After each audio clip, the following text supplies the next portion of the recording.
සියලු දෙනාටම සුබ දවසක් කියලා ප්‍රාර්ථනා කරනවා. අද ඔයාලට පැහැදිලි කර දෙන්න යන්නේ නිවැරදිව ඉන්ස්ට්‍රුමන්ට් අප් කරන යෂ්ටි සරඹය. ඉතින් මේ සරඹය කිරීමේදී ඝන සරම් පිළිවෙතින සීරිවින් නිරියවේ සිටිය යුතු අතර යෂ්ටිය දකුණු අතේ තිබිය යුතුයි.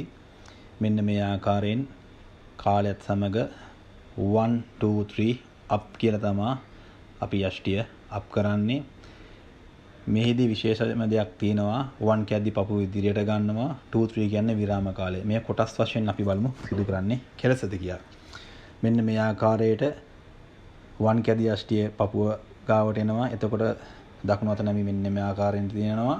2 3 කියන්නේ විරාම කාලය. නැවත අප් එකේදී තමයි මෙන්න මේ ආකාරයෙන් යෂ්ටිය ඉහළට එසවෙන්නේ. එවිට මෙන්න මේ ආකාරයට යෂ්ටියේ තුඩ අංශක 45ක් සිටිනසේ අතත් එක්ක SCV තිබිය යුතුයි. මේ අපි කාලයත් එක්ක කරනකොට මෙන්න මේ ආකාරයෙන් තමයි සරඹේ සිදුවන්නේ 1 2 3 අප් ලෙස. ඉතින් මේ නිවැරදි සරඹේ පුරුදු වන්න.